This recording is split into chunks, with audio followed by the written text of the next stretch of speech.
ನಿಮ್ಮನೇಲಿ ನಡೆಯುವ ಒಂದು ಪೂಜೆ ಕಾರ್ಯಕ್ಕೆ ಊರಿನ ಅತಿ ದೊಡ್ಡ ಪುರೋಹಿತರನ್ನ ಪೂಜೆಗೆ ಕರೆಸ್ಬಿಟ್ಟು ಪಕ್ಕದ ಮನೆ ಅಂಕಲ್ ಅವರು ತುಂಬ ಚೆನ್ನಾಗಿ ಗಂಟೆ ಬಾರಿಸ್ತಾರೆ, ಅವರೇ ಪೂಜೆ ಮಾಡಲಿ ಅಂತ ಇವರೆದುರಿಗೆ ಹೇಳಿದಾಗ ನೀವು ಕರೆಸಿರೋ ಆ ದೊಡ್ಡ ಪುರೋಹಿತರಿಗೆ ಎಷ್ಟು ಅವಮರ್ಯಾದೆ ಆಗಿರ್ಬೋದು, ಅಥವಾ ನೀವು ಅವರಿಗೆ ಯಾವ ರೀತಿ ಮರ್ಯಾದೆ ಕೊಟ್ಟಿದ್ದೀರ ಅನ್ನೋದನ್ನು ನೀವೇ ಆಲೋಚನೆ ಮಾಡಿ ನೋಡಿ.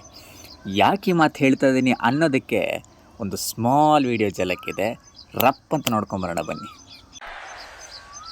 ತಾಯಿ ಚಾಮುಂಡೇಶ್ವರಿಗೆ ರಾಮನಗರದ ಕರಗ ಮಹೋತ್ಸವಕ್ಕೆ ಬಂಧುಗಳೇ,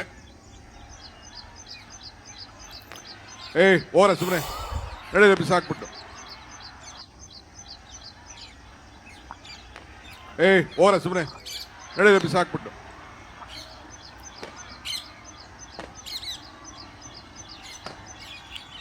ದೀಪಾಸೆ ಕಟ್ಕೊಂಡು ಹೋಲಿ ಅವರು.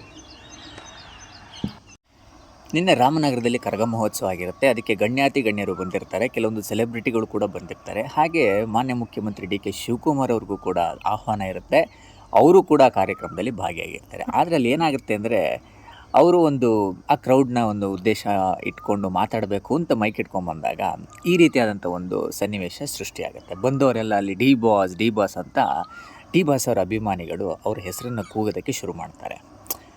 ಪಾಪ ಡಿ ಕೆ ಶಿವಕುಮಾರ್ ಅವರು ಏನು ಮಾತಾಡಬೇಕು, ಅವರು ಇತ್ತೀಚೆಗೆ ನೀವು ಗಮನಿಸಿದ್ರೆ ಎಲ್ಲೇ ಹೋದರೂ ಕೂಡ ಅವರು ಭಾಷಣ ಶುರು ಮಾಡಬೇಕಾದ್ರೆ, ಅಂದರೆ ಪಬ್ಲಿಕ್ ಕ್ರೌಡ್ ಗ್ಯಾದರಿಂಗಲ್ಲಿ ಈ ರೀತಿಯಾದಂಥ ಒಂದು ಕೂಗುಗಳು ಕೇಳಿಬರೋದು ಸರ್ವೇ ಸಾಮಾನ್ಯ ಆಗಿದೆ. ಪಾಪ ನಿನ್ನೆನೂ ಕೂಡ ಅವರು ತಾಳ್ಮೆಯಿಂದ ಶುರುವಿನಲ್ಲಿ ಇದ್ದರು, ಎಲ್ಲ ಜೈಘೋಷನ ಹಾಕಿದ್ರು. ಆದರೂ ಕೂಡ ಡಿ ಬಾಸ್ ಅವರ ಫ್ಯಾನ್ಸು ಅವರಿಗೆ ಮಾತನಾಡೋಕ್ಕೆ ಅವಕಾಶ ಮಾಡಿಕೊಟ್ಟಿಲ್ಲ. ಸಿಟ್ಟು ಬಂದು ನೀವೇ ಅತ್ಲಾಗೆ ಮಾಡ್ಕೊಳ್ಳಿ ಅಂಥೇಳಿ ಮೈಕನ್ನು ಪಕ್ಕಕ್ಕೆ ಇಟ್ಬಿಟ್ಟು ಸೀದವಾಗಿ ಕೂತ್ಕೊಂಡ್ಬಿಡ್ತಾರೆ. ಇದೇನು ಅನಿಸುತ್ತೆ ಅಂದರೆ, ಅಭಿಮಾನ ಇರಬೇಕು 100% ನಾವು ಇಲ್ಲ ಅಂತ ಹೇಳೋದಿಲ್ಲ. ವ್ಯಕ್ತಿ ಆರೋಪದಿಂದ ಒಳಗಡೆ ಹೋಗಿದ್ದಾರೆ, ಒಬ್ಬ ಧೀಮಂತ, ಒಬ್ಬ ಅತ್ಯದ್ಭುತ ನಟ ಅಂತ ಎಲ್ಲರಿಗೂ ಗೊತ್ತು.